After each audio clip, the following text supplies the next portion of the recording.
একজন লেখক বা সাদা মনের মানুষ ব্যক্তিগত আনন্দ বেদনা, তার দেশ জাতি ও সমাজ উত্থান পতন, শিল্প শিক্ষা সংস্কৃতির টানাপোড়েন, জাতীয় ও আন্তর্জাতিক প্রেক্ষাপট তাকে আলোড়িত করে।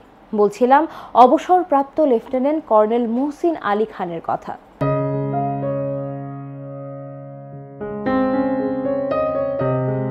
তার মনে ও মননে কখনো কখনো সামগ্রিক বিষক্রিয়ার ছাপ পড়ে ভাঙচুর শুরু হয় তার অন্তরের বাইরে। জাতীয় ও আন্তর্জাতিক ক্লান্তিকালের বিবস্ত্র থাবায় কবি হয়ে ওঠেন প্রতিবাদী স্বরের জাতক। লেফটেন্যান্ট কর্নেল অবসরপ্রাপ্ত মহসিন আলী খান এর ব্যতিক্রম নন।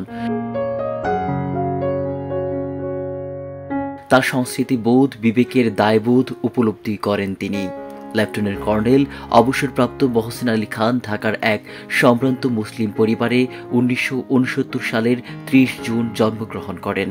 তার বাবা ছিলেন একজন সিনিয়র জেলা ও দায়রা জজ, মা ছিলেন গৃহিণী। সাবেক এই সেনা অফিসার পাবনা ক্যাডেট কলেজ থেকে এসএসসি ও এইচএসসি শেষ করেন তিনি। পরবর্তীতে সেনা অফিসার হিসেবে বাংলাদেশ মিলিটারি একাডেমি থেকে কমিশন লাভ করেন। তিনি সেনাবাহিনীর একটি ব্যাটালিয়ন কমান্ড ছিলেন। এছাড়া তিনি সেনা সদর, পদাতিক ডিভিশন, ব্রিগেড সহ সেনাবাহিনীর বিভিন্ন গুরুত্বপূর্ণ পদে দায়িত্ব পালন করেছেন। তিনি জাতিসংঘের শান্তিরক্ষা মিশনে 3 বার অত্যন্ত সুনামের সাথে দায়িত্ব পালন করেন। পরবর্তীতে তিনি বাংলাদেশের 2টি বহুজাতিক কোম্পানিতে উচ্চ পদে দায়িত্ব পালন করছেন। শিক্ষা জীবনে তিনি বাংলাদেশ ইউনিভার্সিটি অব প্রফেশনাল থেকে নিরাপত্তা বিষয়ে উচ্চতর ডিগ্রি, এমডিএস এবং পিএসসি ডিগ্রি অর্জন করেন।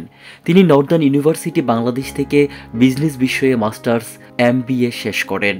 এছাড়াও আইন বিষয়ে এলএলবি ডিগ্রি অর্জন করেন। তিনি কমান্ড ও ম্যানেজমেন্ট বিষয়ে উচ্চতর ডিগ্রি অর্জন করেছেন। সরকারি দায়িত্ব পালন ও ব্যক্তিগত কাজে তিনি পৃথিবীর অনেক দেশ সফর করেছেন। সংস্কৃতি মনা এ মানুষটির রাজনীতি, নিরাপত্তা, সমসাময়িক বিষয় নিয়ে লেখালেখির চর্চা করেন। তিনি একজন নিরাপত্তা বিশ্লেষকও।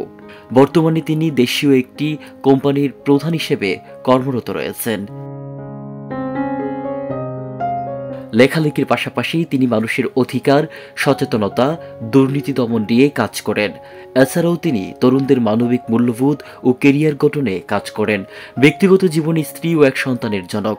লেফটেন্যান্ট কর্নেল অবসরপ্রাপ্ত মহসিন আলী খান তিনি সমাজে সেবাসহ বিভিন্ন ক্ষেত্রে অবদান রাখায় স্বীকৃতি হিসেবে চারুলতা পদক 2024 পেয়েছেন। এছাড়া নক্ষত্র সাহিত্য পুরস্কার 2025-এ ভূষিত হয়েছেন।